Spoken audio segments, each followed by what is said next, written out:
everyone and welcome back to my channel. Today's video is going to be a tips and tricks video on how I personally maintain my black hair. Now, as you may or may not know, my natural hair color is this really dark brown. I will insert a picture here somewhere so you can see it. So personally, I don't have to do all that much to maintain my black hair, but in this video I will give you some tips and tricks on how you could do it if your hair is a lighter color than mine. So I've been dyeing my hair black since I was about 14 or 15 years old, ever since I went to my very first festival. Straight before the festival I dyed my hair black with the cheapest box dye I could find, and ever since I just kept dyeing it first other colors and then black. I've bleached my hair, I've had it bleached professionally, I've had it colored professionally, but the easiest color for me to wear is black, and then if I want some color I just add in my extensions. So first of all, the hair dye that I usually use, so this is the actual permanent black hair dye that I use on my hair, is the Garnier Olia.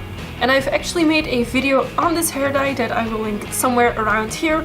So this is actually just one box and it is enough to do my roots, and just I brush it through the rest of my hair. Since this is permanent hair dye, the rest of my hair just stays black as it is. Now, I only do this every 3 or 4 months because my hair is pretty dark as is, especially in winter. You can barely see the difference between my natural color and then my dyed hair. Also, it fades quite nicely into one another.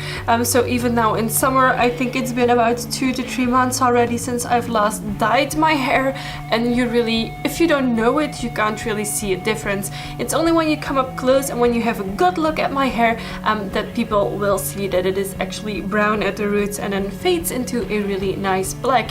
Now, I am very lucky, I don't have to do it that often. So this is every 3 to 4 months depending on when I feel like dyeing it, and one box is generally enough for me.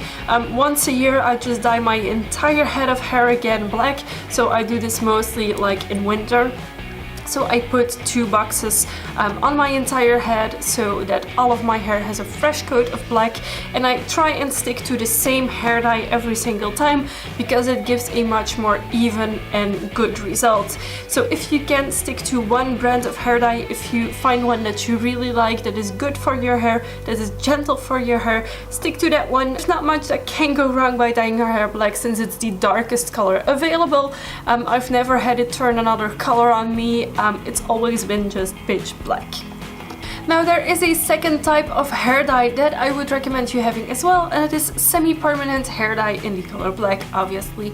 Now, this isn't the same lasting power as the permanent hair dye that I just showed you, but it is ideal for, in the meantime, doing touch-ups. For example, if you are a model, if you have a photo shoot, or if you have somewhere important to attend where people will be taking lots of pictures, or what I sometimes like to do if I feel like my hair isn't as intensely black enough, I just use this on my hair. Now, what I personally like to do is I use 1/4 of the black hair dye and then 3/4 of conditioner, and I just mix it together really well, and then I can put it entirely on my head, so it doesn't just cover my roots but it covers my entire hair.